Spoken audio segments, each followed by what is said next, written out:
Thank you for your time today to hear our presentation on the Health and Care Staffing Scotland Act 2019 that came into enactment on the 1st of April 2024. This bite-sized recording is part one of two recordings that I've completed specifically for the children and young people sector. My name is Melissa Cook and I'm a Safe Staffing Advisor with the Safe Staffing Programme at the Care Inspectorate.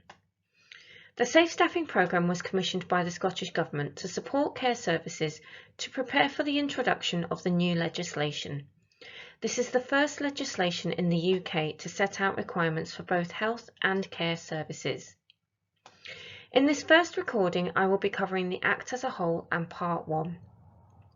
In my second recording, I will be covering Part 3 of the Act along with other useful information for your service.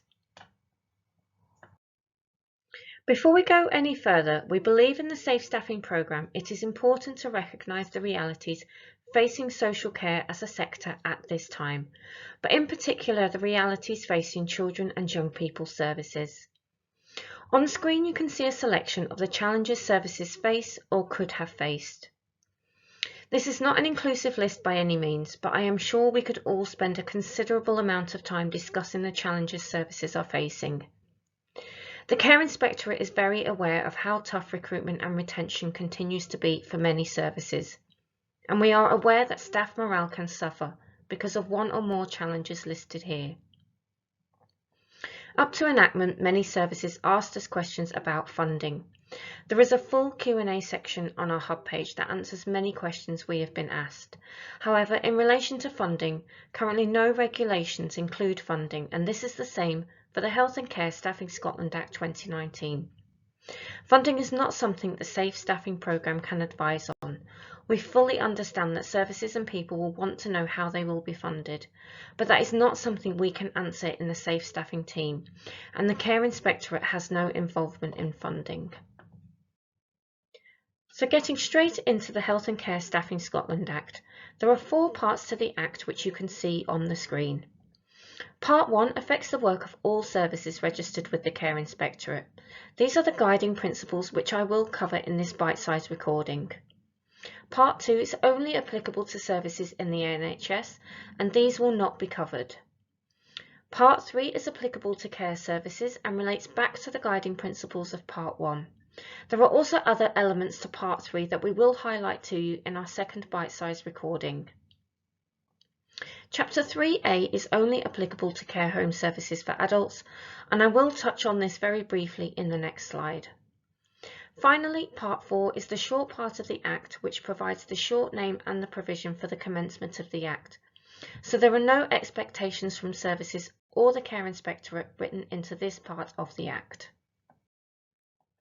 Before we move on to focus specifically on the parts of the Act applicable to children and young people services, we wanted to make you aware of the Staffing Method Framework, which you can access if you log on to our website or the Safe Staffing Hub page. At this point, we always point out straight away that this is not planned to be used in every registered service type. The Scottish Government asked the Care Inspectorate to design a staffing method framework firstly for adult care homes. So what you can see on screen has been created in response to Section 3A of the Act and has been designed in consultation with adult care home services and stakeholders. This framework considers key elements around staffing that supplements a dependency tool when determining staffing levels.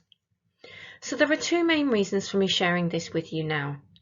Firstly, the staffing method framework is widely discussed in relation to the new Act, and it is very important that we avoid confusion. Secondly, it is important to note that there is a caveat in the legislation that Scottish ministers may introduce this in other sectors in the future. So getting back to the Act, we can see here that for children and young people services, you need to be thinking about and concentrating on Part 1 and 3 in terms of enactment. As I stated at the start, it is Part 1 that I am focusing on in this first bite-sized video.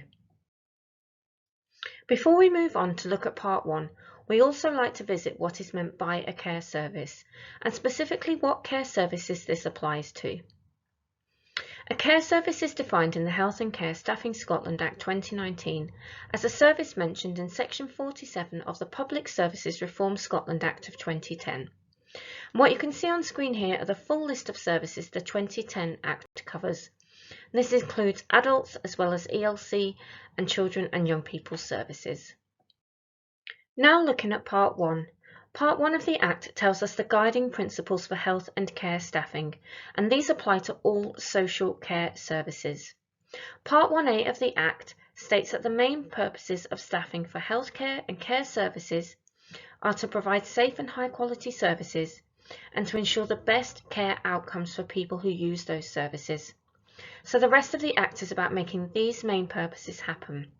And what we want to see moving forward is services to be able to demonstrate in their own way how they've considered the guiding principles and used them when making decisions about staffing. With Part 1A setting out the overall guiding principles, Part 1B goes further and sets out 8 main principles that you can see on the screen. The Act states that these 8 principles must be considered when arranging staffing in any service type, and that's in order to achieve the overall guiding principles of the Act that we just reviewed in the last slide.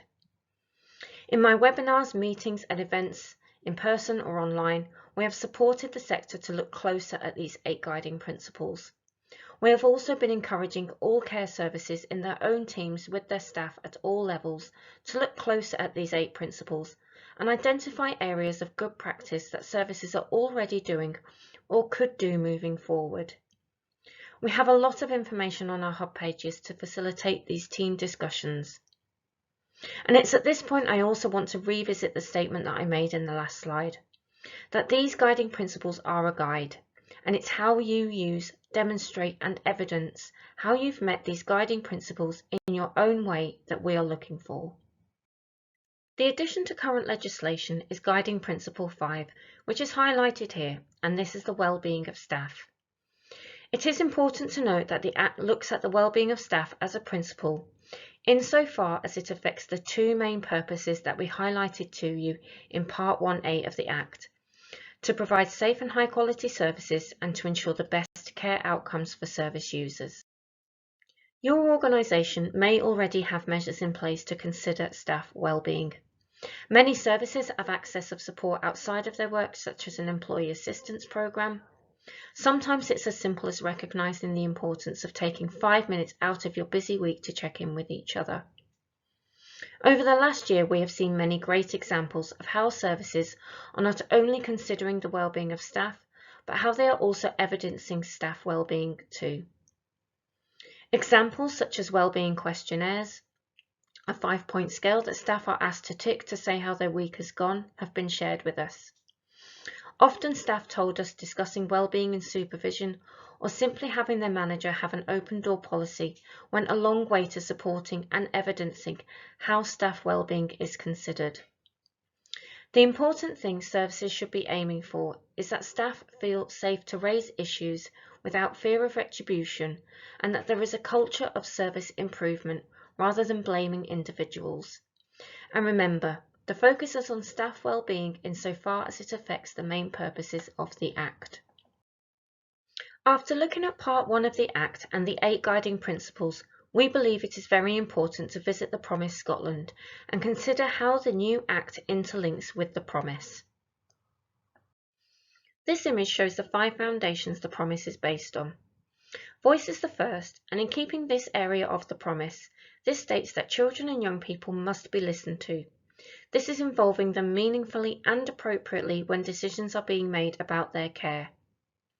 It's not just about listening to their voices, but responding appropriately as well. And almost every one of the 8 guiding principles can be seen in this area, especially number 3, respecting the dignity and rights of service users, and number 4, taking account of the views of staff and service users. The second foundation of the Promise is family. The Promise states that where children are safe in their families and feel loved, they must remain with their families. The Promise also identifies that families should receive support to overcome difficulties. Again, many of the 8 guiding principles apply here, but in particular the first, improving standards and outcomes for service users. The third foundation is care. The Promise focuses on keeping siblings together when they can't live with their family, as long as it's safe. and it states all children must belong to a loving home and stay there for as long as they need to. Again, we could look at Guiding Principle 1 or 3 to support this foundation. However, I question if Guiding Principle 7, which is allocating staff efficiently and effectively, could come into play here. The fourth foundation is people, and it states that the children Scotland cares for must be supported to develop relationships, and that's with both the staff they are working with as well as the wider community. It states that we must be supported to listen, to be compassionate in our care and our decision making. So think about Guiding Principle 6 here, being open with staff and service users about decisions on staffing.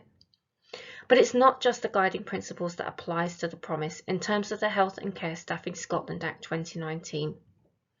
In my next bite-sized video, I will be covering the training the new Act covers, and training is vital for those staff caring for children and young people to be supported. Finally, the fifth foundation is scaffolding. It's the black outline of the heart that you can see on the screen.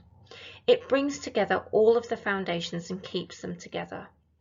The promise states that children, families and the workforce are supported by a system that is there when it is needed. And I would argue that the whole Health and Care Staffing Scotland Act supports the scaffolding of the promise. The promise is inherently interlinked with the Act, with wanting better outcomes for children and young people who experience care. So that was an overview of Part 1 of the Health and Care Staffing Scotland Act 2019 in relation to children and young people services. Thank you for listening.